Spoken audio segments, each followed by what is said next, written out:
नमस्ते पिलामने आमे गत श्रेणी रे परिवेश पाठर प्रथम अनुच्छेदटी को पढ़ी।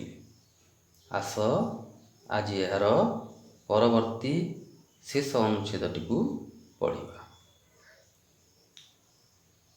पुत्रः मातुः सकाशात् परिवेशस्य प्रदूषण विषयं जानाति। पुओ मांक ठारू परिवेशर प्रदूषण विषय जानिला।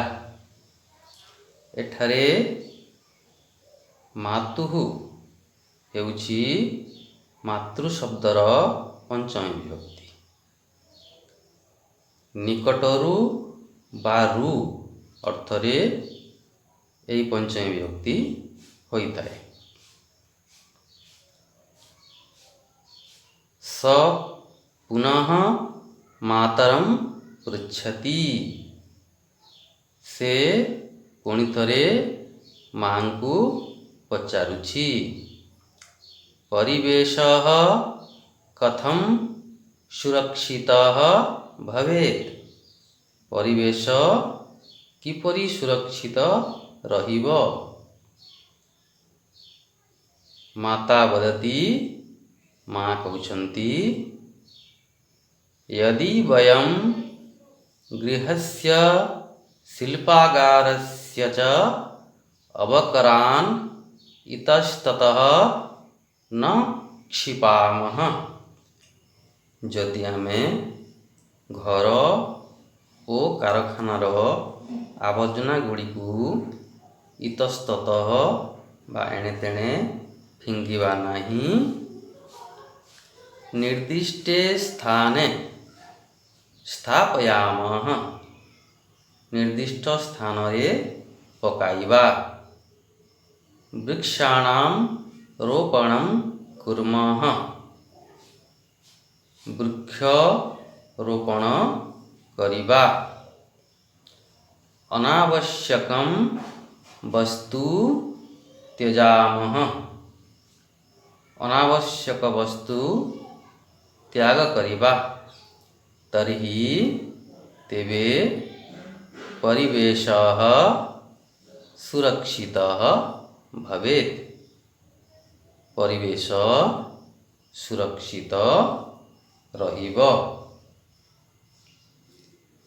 मातुः कथनेन पुत्रः सन्तुष्टः भवति। मांकर कथारे पुत्र संतुष्ट हेला। एठारे मातुः शब्द षष्ठी विभक्ति रे मध्य आसी थाए। यार अर्थ मांकर। मातरी तस्य अधिकः विश्वासः अस्ति। मांक ठारे ताहार अधिक विश्वास रही अछि। एठारे मातरी शब्द हेउछि सप्तमी विभक्ति। अर्थ मांक ठारे। अतः एणु नूनम अहम 10 वृक्षान् रोपयामि। निश्चित भावरे मु 10टी वृक्ष रोपण करिबि। परिवेशस्य सुरक्षां च करोमि। परिवेशर सुरक्षा मध्य करिबि। इति सह शपथं नयति। एहिपरि से शपथ नेउछि। माता आनंदेन पुत्रं मनोजम आलिंगति। माँ आनंदरे पुत्र मनोज को आलिंगन करुछन्ति। अतः एणु वक्तुम उचितम कहा जाए। वृक्षः रक्षति रक्षितः।